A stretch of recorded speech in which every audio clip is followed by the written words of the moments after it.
They say time dulls memory, but I've found that some things only grow sharper the longer they're buried. I'm nearly 50 now, and yet this moment, this sickness in my blood, this prickle at the edge of memory, still hasn't left me. I was 16 then, drifting between boredom and a bitterness I never bothered to hide. Even back then, there was something meaner in me, something colder. I didn't care for people much. I liked silence. I liked shadows. I liked knowing there were things around me that didn't have names. We lived in a small farmhouse about half an hour outside of town, isolated just enough to make you feel like the world forgot you, but not far enough to feel safe. My parents, Daniel and Meredith, kept the place tidy, and my little brother, Josh, was the type to cling to their rules like a leash. Not me. I kept to myself, especially that summer, when the heat felt like a curse and the night stretched out like black veins across the sky. That morning was mine alone. They were all gone, errands, church, whatever. I didn't ask. I stayed in bed, wrapped in sleep like it was armor. Teenagers can sleep through anything, they say.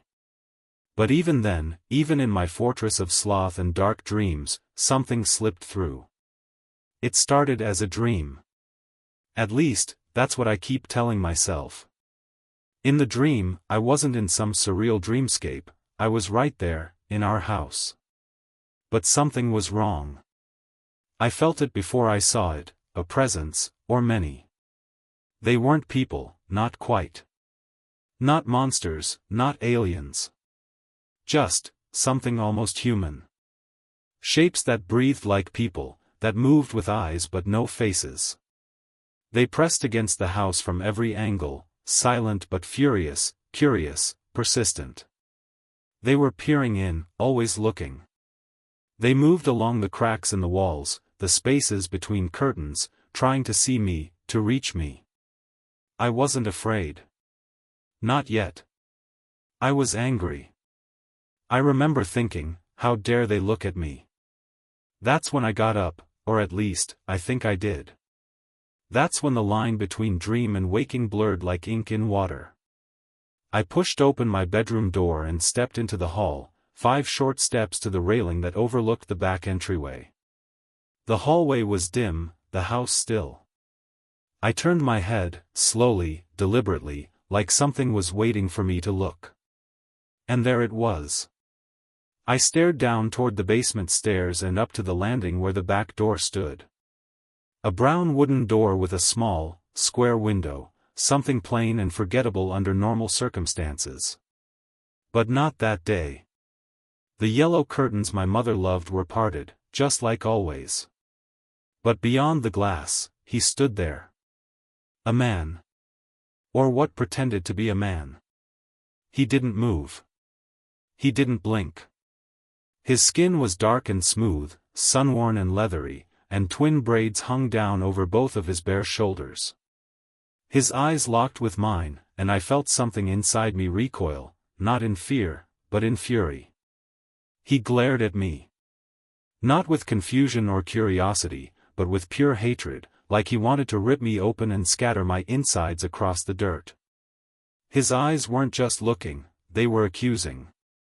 Like he knew something about me. Like he recognized the rot. And the worst part? I recognized him too. I don't mean I knew his name. I mean that I understood what he was. He wasn't some lost traveler or vagrant. He wasn't even human, not really. Something in my gut, something old and animal, knew that thing wore a face the way a predator hides behind tall grass. I didn't scream. I didn't even flinch.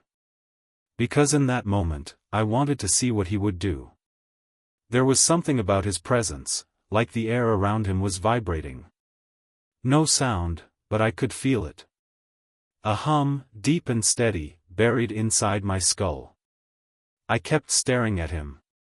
And he kept staring back, his mouth set in a tight line, his eyes boiling with something primal. It wasn't rage like I understood it. It wasn't even hate.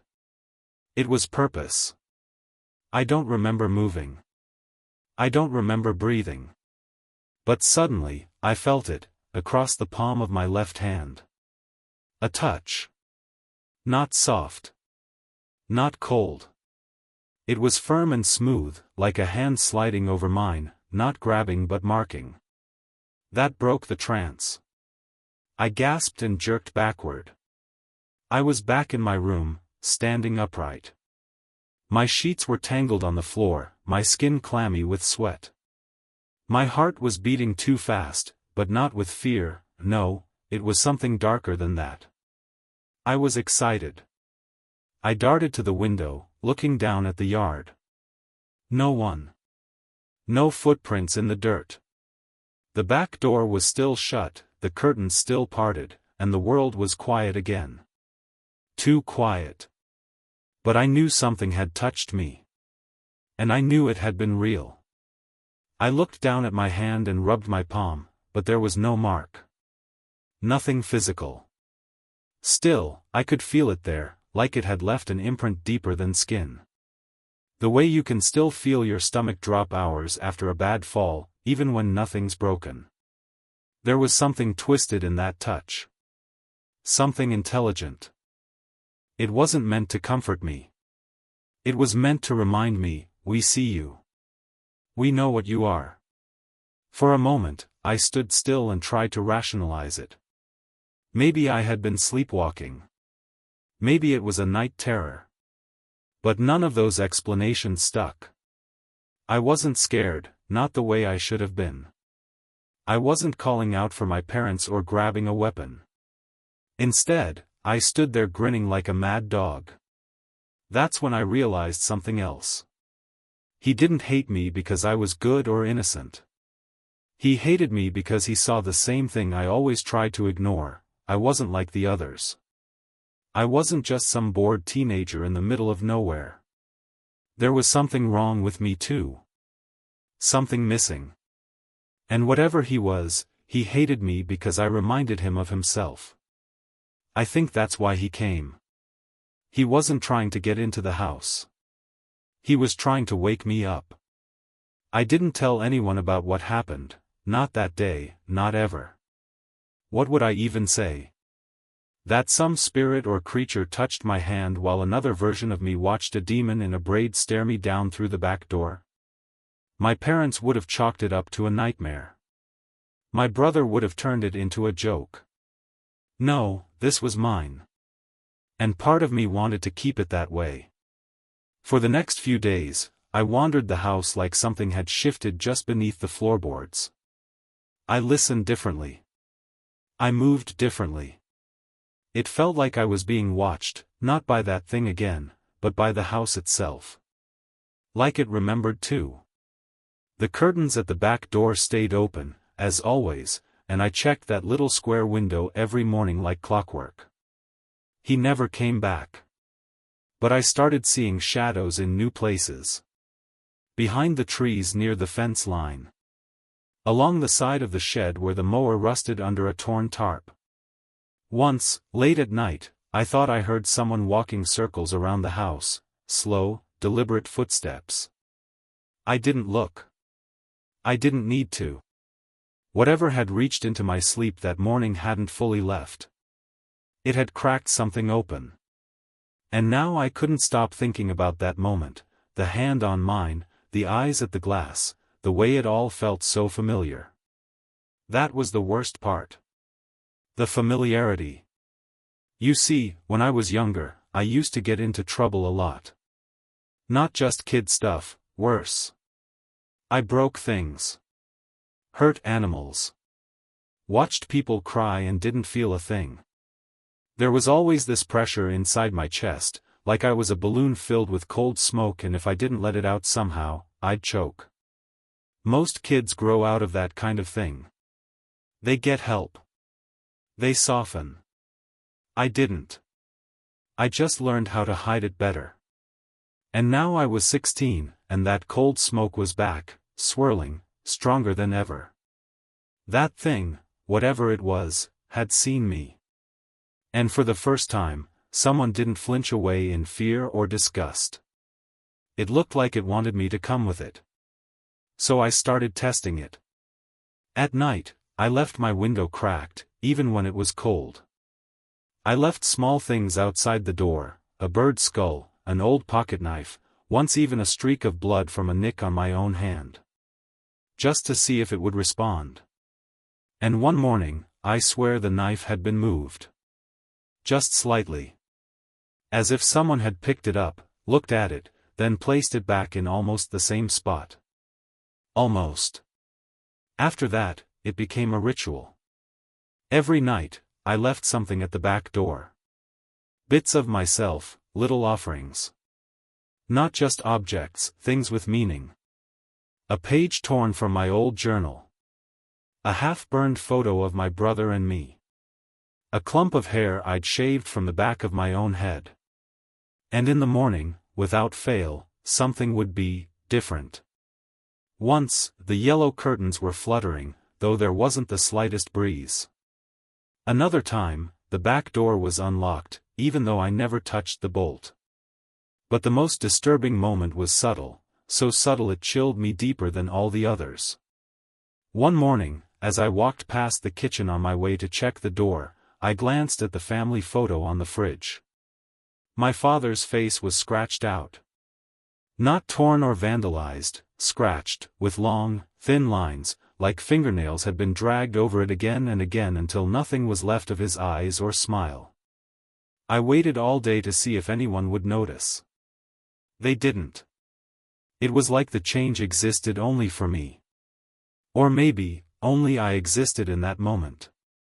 The others were background noise. Shadows, like the ones that had surrounded the house in my dream. That night, I couldn't sleep.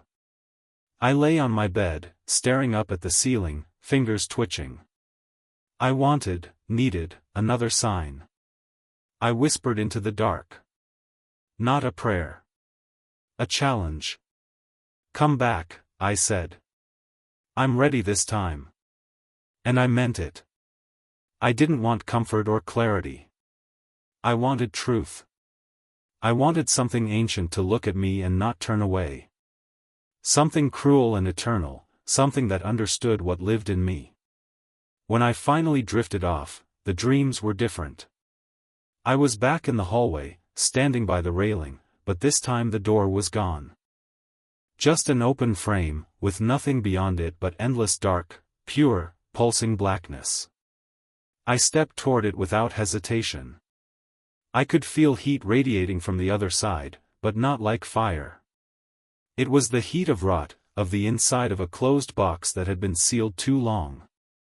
And something moved in that darkness. Not toward me. With me. That's when I realized, I wasn't outside looking in anymore. I was on the other side of the glass. I didn't feel fear as I stood in that doorway of endless black. I felt belonging. The kind of twisted satisfaction you get when a long-held suspicion is confirmed, when you realize the thing you feared your whole life isn't just real, but it's part of you. And the shadows, they knew it too. They circled me like wolves, whispering with voices that weren't sounds but intentions. Words unspoken, buried in the marrow of ancient bones. They spoke of things that happened before my birth. Before this land was tamed. Before men came with fences and maps. I understood them. I always had. I just hadn't been listening. One of the shadows peeled away from the rest and began to take shape. Slowly, deliberately, it stepped forward and molded itself into the man I'd seen at the door, the braid, the tanned skin, the fire in his eyes. But this time, there was no glass between us. He stood face to face with me in the dark, and I could see it clearly now. He wasn't angry. He was grieving. For what I had become. For what he had failed to stop. He reached out his hand, not in threat, not in violence, but in something worse, pity. His fingers hovered just over my chest, and I felt it again. That same touch as before. Smooth. Firm. Certain. But this time, it didn't stop at my skin. It pushed through. It felt like he was trying to pull something out of me, some seed, some core, some dark kernel that had taken root long ago. I felt resistance. Not from him. From myself. Because I didn't want to let it go. Whatever he was trying to remove, it had become me. And I fought back. I don't remember screaming, but I know I made a sound, deep, raw, inhuman. Something cracked, not physically, but like glass shattering inside my mind. The shadows surged forward, and he was gone. I was alone again. When I woke, I was on the floor of the hallway, near the railing. My palm burned, and when I looked at it, there were 4 thin red marks, fresh, but not bleeding. Like something had tried to grip me and failed. The back door was wide open. And outside, in the dirt, were footprints. Bare. Deep. Facing the house. But no tracks leading away. I stood in the doorway for what felt like hours, the cool morning air brushing past me, stirring the little yellow curtains. The open threshold should have felt like a violation, like someone had broken in. But it didn't. It felt like an invitation. I stepped outside barefoot, my soul sinking slightly into the dirt. The footprints were still there, broad, long, the heels sunk deep like whoever, or whatever, stood there had waited a long time. I knelt beside them, laid my hand over one, and my skin prickled as if the ground itself was watching me. The house behind me creaked. I didn't look back. From that day forward, things changed. Not drastically, not in a way anyone else would notice. But I noticed. The animals on our land grew restless around me. Our dog wouldn't come near my room. My brother avoided eye contact. Even my parents, without realizing it, began to knock before entering, something they'd never done before. I wasn't angry. I liked it. The solitude felt earned. Controlled. Over time, I stopped leaving things at the door. I didn't need to. Whatever I'd awakened now lived in me. It whispered when I was alone, warned me when I was in danger, and fed off that icy emptiness I'd carried since childhood. The cold smoke was no longer choking me. It had become my breath. The face at the window never returned. I never saw the man with the braid again. But sometimes, when I'm near reflective glass, I catch glimpses of something just outside, watching with eyes full of sorrow and fury. It's not trying to break in anymore. It's waiting to see what I'll become. I'm almost 50 now. I've built a life that looks ordinary from the outside, job, bills, polite conversations at the store. But at night, when it's quiet, I still press my hand against my palm and feel the memory of that first touch. I still dream of the hallway. Of the shadows. Of the door that opened not to let something in, but to let me out. And sometimes, when I stand too long at my back window, I get the urge to open it again. Just to see if they're still waiting.